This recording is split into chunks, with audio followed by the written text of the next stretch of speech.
ನಮಸ್ಕಾರ ರೀ ಎಲ್ಲರಿಗೂ ಅಶು ಅಡುಗೆ ಮನೆಗೆ ಸ್ವಾಗತ ರೀ. ಬರ್ರಿ ಇವತ್ತು ಒಂದು ಹೆಲ್ದಿ ರೆಸಿಪಿ ನೋಡೋಣ ರೀ. ಅದೇನಪ್ಪ ಅಂತಂದ್ರೆ ಹಾಗಲಕಾಯಿ ಕರಿ ಮಾಡೋಣ ರೀ. ಇವತ್ತು ಇಲ್ಲೇ ನಾ ಹಾಗಲಕಾಯಿ ಕರಿ ಮಾಡೋಕ್ಕೆ ಸಣ್ಣ ಹಾಗಲಕಾಯಿ ಒಂದು 7ರಿಂದ 8 ತೊಗೊಂಡೇನಿ ರೀ. ಈ ಹಾಗಲಕಾಯಿ ಕರಿ ಮಾಡೋಕ್ಕೆ ಮತ್ತೇನು ಬೇಕಂತ ನೋಡೋಣ ಬರ್ರಿ. ಇಲ್ಲೇ ಒಂದು ಬೌಲನ್ನ ಹಸಿ ಶೇಂಗಾ ತೊಗೊಂಡೇನಿ ರೀ. ಇದ್ರನ್ನ ನಾವು ಹುರಿದು ಯೂಸ್ ಮಾಡ್ಕೋಬೇಕ್ರಿ. ಅದ್ರ ಜೊತೆಗೆ ಏನಪ್ಪ ಅಂತಂದ್ರೆ ನಮ್ಮ ಮಸಾಲೆ ಏನೇನು ಬೇಕಂತಂದು ತೋರಿಸ್ತೀನಿ ನೋಡ್ರಿ. ಇಲ್ಲಿ ಅರ್ಧ ಸ್ಪೂನ್ ಅರಿಶಿಣ ಪುಡಿ ತೊಗೊಳತ್ತೀನಿ ರೀ. ಆಮೇಲೆ ಅರ್ಧ ಸ್ಪೂನ ಹೋಮ್ ಮೇಡ್ ಮಸಾಲ ತೊಗೋತೀನಿ. ಈ ಹಾಗಲಕಾಯಿ ಕರಿ ಏನಪ್ಪ ಅಂತಂದ್ರೆ ಬಹಳಷ್ಟು ಕೈ ಇದ್ದಿದ್ದು ಹಾಗಲಕಾಯಿನೂ ಇಲ್ಲಿ ನಾವು ಬಹಳಷ್ಟು ಸಿಹಿಯಾಗಿ ಕರಿಯನ್ನು ಮಾಡ್ಕೋಬೋದು. ಆಮೇಲೆ ಏನಪ್ಪ ಅಂತಂದ್ರೆ ಹಾಗಲಕಾಯಿ ದೇಹಕ್ಕೆ ಭಾಳ ಒಳ್ಳೆಯದು. ಅದ್ರ ಸಲುವಾಗಿ ಏನಂತಂದ್ರೆ ಹಾಗಲಕಾಯಿ ಚಿಪ್ಸ್ ಆಗಲಿ ಹಾಗಲಕಾಯಿ ಕರಿ ಆಗಲಿ ಯಾವುದಾದ್ರು ಒಂದು ರೂಪದೊಳಗೆ ನಾವು ವೀಕ್ಲಿ 1 or 2 ಟೈಮ್ಸ್ ಏನು ಮಾಡಬೇಕು ಅಂತಂದ್ರೆ ಹಾಗಲಕಾಯಿ ತಿನ್ನಬೇಕ್ರಿ. ಇಲ್ಲಿ ನೋಡಿರಿ,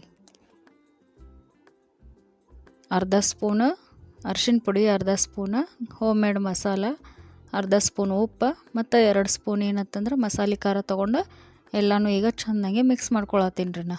ಇದನ್ನೇನು ಅಂತಂದ್ರೆ ಮಿಕ್ಸಿಗೆ ಹಾಕೊಳಕ್ಕೆ ಅರ್ಧ ಪಾರ್ಟ್ ಯೂಸ್ ಮಾಡ್ಕೋತೀನಿ ರೀ. ಇನ್ನು ಅರ್ಧ ಏನು ಕ್ವಾಂಟಿಟಿ ಉಳಿದಿರ್ತೈತಿಲ್ಲ ಅದನ್ನು ನಾವು ಒಗ್ಗರಣೆ ಒಳಗೆ ಯೂಸ್ ಮಾಡ್ಕೋತೀನಿ ರೀ. ಇಲ್ಲಿ ಒಂದು ಗಡ್ಡೆ ಬೆಳ್ಳುಳ್ಳಿ, ಒಂದು ಟೊಮೆಟೊ, ಆಮೇಲೆ ಒಂದು ಹಿಡಿ ಆಗುವಷ್ಟು ಕೊತ್ತಂಬರಿ ತೊಗೊಂಡೇನಿ ರೀ. ಇಲ್ಲಿ ನೋಡಿರಿ, 1.5 ಇಂಚ್ ಆಗುವಷ್ಟು ಏನು ಮಾಡೀನಿ ಅಂತಂದ್ರೆ ಹಸಿ ಅಲ್ಲ ತೊಗೊಂಡೇನಿ ರೀ. ಅದ್ರ ಜೊತೆ ಮೇನ್ ಇಂಗ್ರೀಡಿಯೆಂಟ್ ನಮಗಿಲ್ಲಿ ಏನಪ್ಪ ಅಂತಂದ್ರೆ ಬಿಳಿ ಎಳ್ಳು ರೀ. ನೀವು ಕರಿ ಎಳ್ಳನ್ನು ಬೇಕಂದ್ರೆ ಯೂಸ್ ಮಾಡ್ಬೋದು. ಇಲ್ಲಿ 3 ಚಮಚನ ಬಿಳಿ ಎಳ್ಳು ತೊಗೊಳತ್ತೀನಿ ರೀ. ಇದೇನು ಅಂತಂದ್ರೆ ನಮ್ದು ಹಾಗಲಕಾಯಿ ಬಹಳಷ್ಟು ಟೇಸ್ಟಿಯಾಗಿ ಬರೋಕೆ ಇಲ್ಲಿ ಎಳ್ಳು ಭಾಳ ಯೂಸ್ ಆಗ್ತೈತೆ ರೀ. ಈಗ ನೋಡಿರಿ ಹಾಗಲಕಾಯಿ ಹೆಂಗೆ ಕಟ್ ಮಾಡ್ಕೋಬೇಕಂತಂದು ನಾನು ತೋರ್ಸತ್ತೀನಿ ರೀ. ಇವು ಸಣ್ಣ ಹಾಗಲಕಾಯಿ ಇರೋದ್ರಿಂದ ಒಂದ್ರಾಗ ನಾ 2 ಭಾಗ ಮಾಡ್ಕೊಳತ್ತೀನಿ ರೀ. ದೊಡ್ಡ ಇದ್ದು ಅಂದ್ರೆ ನಾವು ಜಾಸ್ತಿನೂ ಕಟ್ ಮಾಡ್ಕೋಬೋದು ರೀ. ಈಗ ನೋಡಿರಿ ಒಳಗಿಂದ ಎಲ್ಲ ಬೀಜ ನಾವೇನು ಮಾಡೋಣ ರೀ ತಗೊಂಬಿಡೋಣ. ಇಲ್ಲೇ ದಂಡಿಗೇನ ಹಾಗಲಕಾಯಿ ಕಟ್ ಮಾಡ್ಕೊಳತ್ತಿಲ್ಲ ರೀ. ನೋಡಿರಿ ಎಲ್ಲ ಹಾಗಲಕಾಯಿಗೆ ಬೀಜ ತಗೊಂಬಿಟ್ಟಿನಿ ರೀ. ದಂಡಿಗೆ ಏನಪ್ಪ ಅಂತಂದ್ರೆ ನಾ ಹಾಗಲಕಾಯಿ ಕಟ್ ಮಾಡಿಲ್ಲ. ಯಾಕಂತಂದ್ರೆ ನಾವು ಅದ್ರೊಳಗೆ ಮಸಾಲೆ ತುಂಬಿದಾಗದ ಹೊರಗಡೆ ಬರಬಾರ್ದತ್ತ ಒಂದು ಸೈಡಿಗೇನ ಕಟ್ ಮಾಡ್ಲಾರ್ದ ಹಂಗೆ ಬಿಟ್ಟಿನಿ ರೀ. ಈ ಹಾಗಲಕಾಯಿ ಏನಪ್ಪ ಅಂತಂದ್ರೆ ಕೈ ಒಂದು ಸ್ವಲ್ಪ ಹೋಗಲಿ ಅಂತಂದು ನಾವೀಗ ಒಂದು ಅರ್ಧ ಸ್ಪೂನ್ ಆಗುವಷ್ಟು ಉಪ್ಪು, 1 ಗ್ಲಾಸ್ ನೀರು ಹಾಕಿ ಸ್ವಚ್ಛಂಗೆ ಹಾಗಲಕಾಯಿ ತೊಳ್ಕೊಂಬಿಡೋಣ ರೀ ಎಲ್ಲನೂ. ಹಿಂಗೆ ಏನಪ್ಪ ಅಂತಂದ್ರೆ ಬೇರೆ ಬೇರೆ ರೆಸಿಪಿಗಾಗಿ ನಮ್ಮ ಚಾನಲ್ ನೋಡ್ತಾ ಇರ್ರಿ, ಸಬ್ಸ್ಕ್ರೈಬ್ ಮಾಡಿರಿ ಮತ್ತು ಶೇರ್ ಮಾಡಿರಿ, ಲೈಕ್ ಮಾಡಿರಿ. ಮತ್ತು ಯಾವ್ದಾರು ರೆಸಿಪಿ ಬೇಕಿತ್ತು ಅಂತಂದ್ರೆ ಕಮೆಂಟ್ ಮಾಡಿರಿ. ಇಲ್ಲಿ ನೋಡಿರಿ ಎಲ್ಲ ಹಾಗಲಕಾಯಿನೂ ನಾನು ಸ್ವಚ್ಛಂಗೆ ತೊಳ್ಕೊಂಬಿಡ್ತೀನಿ ರೀ. ಈಗ ಏನು ಮಾಡೋಣ ಅಂತಂದ್ರೆ ಮತ್ತೊಂದು ಬೋಗಾಣಿ ಒಳಗೆ 1 ಗ್ಲಾಸ್ ನೀರು ಹಾಕೊಳತ್ತೀನಿ ರೀ.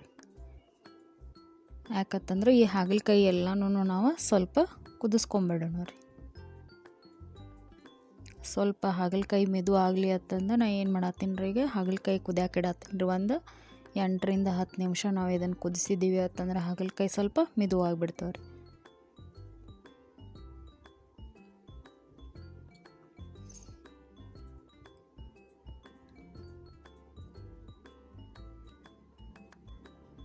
ನೋಡಿರಿ ಈಗ ಹಾಗಲಕಾಯಿ ಕುದಿಯಾತವ್ರಿ. ಇದನ್ನ ಉರಿ ಬಂದ್ ಮಾಡಿ ತಗೊಂಬಿಡೋಣ ರೀ.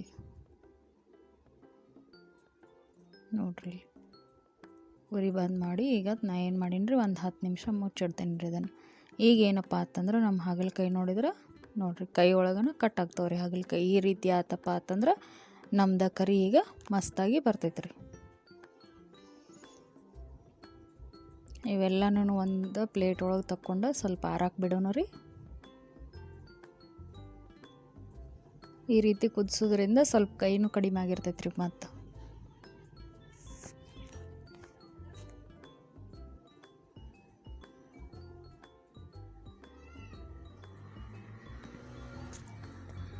ಈಗ ಹಾಗಲಕಾಯಿ ಕರಿ ಮಾಡೋಕೆ ಏನೇನು ಮಸಾಲೆ ಬೇಕಂತಂದು ಒಂದು ಸರಿ ಮಿಕ್ಸಿಗೆ ಹಾಕೊಂಡ್ಬಿಡೋಣ ರೀ. ಶೇಂಗಾ ಕಾಳು 1 ಬೌಲ್ ತೊಗೊಂಡಿದ್ನಲ್ಲ ರೀ, ಅವು ಏನು ಮಾಡೀನಿ ನಾ ಈಗ ಹುರಿದು ಆರಿಸ್ಕೊಂಡೀನಿ ರೀ. ಅದನ್ನ ಮಿಕ್ಸಿ ಒಳಗೆ ಹಾಕೊಳತ್ತೀನಿ ರೀ. ಈಗ ಇದ್ರ ಜೊತೆಗೆ ಏನಪ್ಪ ಅಂತಂದ್ರೆ 2 ಸ್ಪೂನ ಬೆಲ್ಲ ಹಾಕೊಳತ್ತೀನಿ ರೀ. ನಾನು ನಿಮಗೆ ಇಂಗ್ರೀಡಿಯೆಂಟ್ ತೋರಿಸ್ಬೇಕಾದಾಗ ಬೆಲ್ಲ ತೋರಿಸಿರ್ಲಿಲ್ಲ ರೀ. ಈಗ ಏನು ಮಾಡತ್ತೀನಿ ಅಂತಂದ್ರೆ ಆ ಮಸಾಲೆ ಖಾರ ಮತ್ತು ಮಸಾಲೆ ಉಪ್ಪು ಏನು ಮಿಕ್ಸ್ ಮಾಡಿದ್ನಲ್ಲ ರೀ, ಅರ್ಧ ಅದರೊಳಗಿಂದ ನಾ ಈಗ ಮಿಕ್ಸಿಗೆ ಹಾಕೊಂಡ್ಬಿಡ್ತೀನಿ ರೀ. ಸ್ವಲ್ಪ ಟೇಸ್ಟ್ ಚೇಂಜ್ ಆಗಿ ಬರಲಿ ಅಂತಂದು ಈ ರೀತಿ ಮಾಡತ್ತೇನೆ ರೀ. ಇನ್ನು ಅರ್ಧ ಏನೈತಿ ಒಗ್ಗರಣೆ ಒಳಗೆ ಯೂಸ್ ಮಾಡ್ಕೊಳ್ಳೋಣ ರೀ. ಈಗ ಇದ್ರ ಜೊತೆಗೆ ಏನಪ್ಪ ಅಂತಂದ್ರೆ ಇದರೊಳಗೆ ನಾವು ಟೊಮೆಟೊನು ಹಾಕೊಂಡ್ಬಿಡೋಣ ರೀ. ಮತ್ತೇನಪ್ಪ ಅಂತಂದ್ರೆ ಕೊತ್ತಂಬರಿ ಬೆಳ್ಳುಳ್ಳಿ ಎಲ್ಲನೂ ಒಂದು ಕಡೆ ಹಾಕ್ಕೊಂಡು ಈಗ ಏನಾತಂದ್ರೆ ಮಿಕ್ಸಿ ಮಾಡ್ಕೊಂಬಿಡೋಣ ರೀ, ಸಣ್ಣಾಗಿ ರುಬ್ಕೊಂಬಿಡೋಣ. ಈಗ ನೋಡಿರಿ ಅದ ಮಸಾಲಿನ ಏನು ಮಾಡತ್ತೀನಿ ರೀ, ಈಗ ಹಾಗಲಕಾಯಿ ಒಳಗೆ ಚೆಂದಂಗೆ ತುಂಬ್ಕೊಂಬಿಡ್ತೇನೆ ರೀ. ಈ ರೀತಿ ಮಾಡೋದ್ರಿಂದ ನಮ್ಮ ಹಾಗಲಕಾಯಿ ಕರಿ ಏನಪ್ಪ ಅಂತಂದ್ರೆ ಭಾಳಷ್ಟು ಟೇಸ್ಟಾಗಿ ಬರ್ತೈತೆ ರೀ. ಮತ್ತು ನಾವು ಹಾಗಲಕಾಯಿ ಕರಿ ಮಾಡೀವಿ ಅಂತಂದ್ರೆ ನಂಗೆ ಗೊತ್ತಾಗಂಗಿಲ್ಲ ರೀ, ತಿನ್ಬೇಕಾದ್ರೆ ಏನೂ ಕೈ ಹತ್ತಂಗಿಲ್ಲ ರೀ. ಈ ರೀತಿ ಎಲ್ಲ ಹಾಗಲಕಾಯಿ ಒಳಗೂ ಏನು ಮಾಡ್ಬೇಕು ರೀ, ಮಸಾಲೆ ತುಂಬ್ಕೋಬೇಕು ನೋಡ್ರಿ.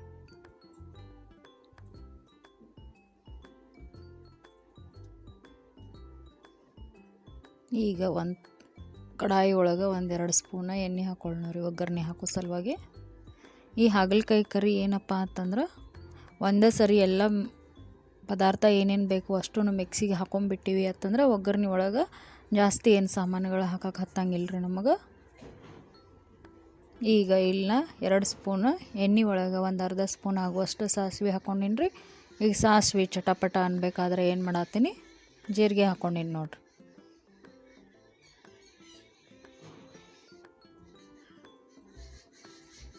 ಈಗ ಅರ್ಧ ಏನು ಮಸಾಲೆ ಉಳ್ದಿತ್ತಲ್ರಿ ಅದನ್ನು ಅರ್ಧ ಇದ್ರೊಳಗೆ ಹಾಕ್ಕೊಂಡು ಸ್ವಲ್ಪ ಕಲರ್ ಬರಲಿ ಅಂತಂದು ಏನು ಮಾಡತ್ತೀನಿ ರೀ, ಈ ರೀತಿ ಎಣ್ಣೆ ಒಳಗೆ ಹಾಕಿ ಮಿಕ್ಸ್ ಮಾಡ್ಕೊಳತ್ತೀನಿ ನೋಡ್ರಿ.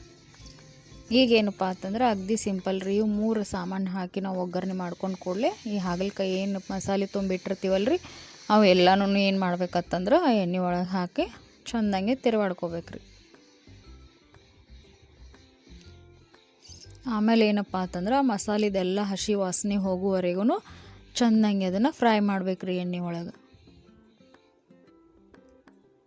ಇಲ್ಲೇ ಪದೇ ಪದೇ ನಾ ಯಾಕೆ ತಿರುವಾಡ್ಕೊಳತ್ತೀನಿ ಅಂತಂದ್ರೆ ಶೇಂಗಾ ಹಾಕಿದ್ರಿಂದ ಏನಾಗ್ತೈತೆ ರೀ, ಸ್ವಲ್ಪ ತಳ ಹತ್ಕೋತೈತೆ ರೀ. ಅದ್ರ ಸಲುವಾಗಿ ಪದೇ ಪದೇ ನಾವು ಏನು ಮಾಡ್ಬೇಕ್ರಿ, ತಿರುವಾಡ್ಕೋತಿರ್ಬೇಕು. ಇಲ್ಲೇ ನೀವು ಶೇಂಗಾ ಬದಲಿ ಏನಪ್ಪ ಅಂತಂದ್ರೆ ಕೊಬ್ಬರಿನೂ ಯೂಸ್ ಮಾಡ್ಬೋದು ರೀ, ಅಥವಾ ಹಸಿ ಕೊಬ್ಬರಿ ಒಣ ಕೊಬ್ಬರಿ ಯಾವುದಾದ್ರೂ ನಡಿತೈತೆ ರೀ. ಈಗ ಆಲ್ಮೋಸ್ಟ್ ನಮ್ದು ಏನಪ್ಪ ಕರಿ ರೆಡಿ ಆಗಕ್ಕೆ ಬಂದೈತೆ ರೀ. ಈಗ ಏನು ಮಾಡೋಣ ಅಂತಂದ್ರೆ ಇನ್ನೊಂದು ಸ್ವಲ್ಪ ಉಳ್ದಿದ್ದು ಮಸಾಲೆ ಇತ್ತಲ್ರಿ ಮಿಕ್ಸಿಗೆ ಹಾಕಿದ್ದ ಅದನ್ನು ಅದರೊಳಗೆ ಸೇರಿಸ್ಕೊಂಡ್ಬಿಡ್ತೇನೆ ರೀ. ಈಗ ಒಂದು ಅರ್ಧ ಗ್ಲಾಸ್ ಅಥವಾ ಅರ್ಧ ಕಪ್ ಆಗುವಷ್ಟು ಇದಕ್ಕೆ ನೀರು ಹಾಕೊಂಡ್ಬಿಡೋಣ ರೀ. ನಮಗೆ ಕರಿ ಯಾವ ಕ್ವಾಂಟಿಟಿ ಒಳಗೆ ಬೇಕಲ್ರಿ ನಮಗೆ ಆ ರೀತಿ ಹಾಕೊಂಡ್ಬಿಡೋಣ ರೀ. ನಾವು ಸ್ವಲ್ಪ ತಿಳು ಬೇಕನ್ನೋರು ಜಾಸ್ತಿ ನೀರು ಹಾಕ್ಬೋದು ರೀ, ಇಲ್ಲ ನಮಗೆ ಗಟ್ಟಿ ಅದು ಕರಿ ಬೇಕನ್ನೋರು ಸ್ವಲ್ಪ ನೀರು ಹಾಕ್ಕೊಂಡು ಕರಿ ಮಾಡ್ಕೋಬೋದು ರೀ. ಅಗದಿ ಸಿಂಪಲ್ ಮತ್ತೇನಪ್ಪ ಅಂತಂದ್ರೆ ಹೆಲ್ದಿ ಆದಂಥದ್ದು ಒಂದು ಕರಿ ರೆಸಿಪಿ ರೀ ಇದು, ಹಾಗಲಕಾಯಿ ಕರಿ. ಹಿಂಗೆ ಮಾಡಿಕೊಟ್ರಿ ಅಂತಂದ್ರೆ ಸಣ್ಣ ಮಕ್ಕಳಾಗಲಿ ದೊಡ್ಡವರಾಗಲಿ ಹಾಗಲಕಾಯಿ ತಿನ್ನಂಗಿಲ್ಲ ಅನ್ನೋರು ಗೊತ್ತಾಗ್ಲಾರ್ದ ಬೇರೆ ಎದ್ರದ್ದು ಕರಿ ಮಾಡ್ಯಾರ ಅಂತ ಅಂದ್ಕೊಂಡು ಇಷ್ಟಪಟ್ಟು ತಿಂತಾರೆ ನೋಡ್ರಿ. ಈಗೇನು ಅಂತಂದ್ರೆ ಇನ್ನು ಒಂದು 5 ನಿಮಿಷ ಇದನ್ನು ಉಮ್ಗೊಳಕ್ಕೆ ಬಿಟ್ಬಿಡೋಣ್ರಿ ಮ್ಯಾಲೆ ಮುಚ್ಚಿ. ನೋಡ್ರಿ ಈಗ ನಮ್ದು ಕರಿ ರೆಡಿ ಆತ್ರಿ. ಈಗ ಕಲರ್ನು ಚೇಂಜ್ ಆಗೈತೆ ರೀ ಸ್ವಲ್ಪ. ಏನು ಅಂತಂದ್ರೆ ಮ್ಯಾಗ ಒಂದಿಷ್ಟು ಕೊತ್ತಂಬರಿ ಹಾಕೊಂಡ್ಬಿಡೋಣ ರೀ. ಈಗ ನಮ್ಮದು ಚಿಕನ್ ಕರಿಯನ್ನು ಮೀರಿಸೋ ಅಂಥದ್ದು ಒಂದು ಏನಪ್ಪ ಅಂತಂದ್ರೆ ಹಾಗಲಕಾಯಿ ಕರಿ ರೆಡಿ ಆಗೈತೆ ನೋಡ್ರಿ. ಇದನ್ನು ಬಿಸಿ ರೊಟ್ಟಿ ಜೊತೆ, ಚಪಾತಿ ಜೊತೆ ಅಥವಾ ಪೂರಿ ದೋಸೆ ಜೊತೆನೂ ನಾವು ತಿನ್ಬೋದು ರೀ. ಇಲ್ಲಿವರೆಗೂ ವಿಡಿಯೋ ನೋಡಿದ್ದಕ್ಕಾಗಿ ಎಲ್ಲರಿಗೂ ಧನ್ಯವಾದಗಳು ರೀ. ನೀವು ಈ ಹಾಗಲಕಾಯಿ ಕರಿಯನ್ನು ಒಂದು ಸರಿ ನಿಮ್ಮ ಮನೆಯೊಳಗೆ ಟ್ರೈ ಮಾಡಿರಿ.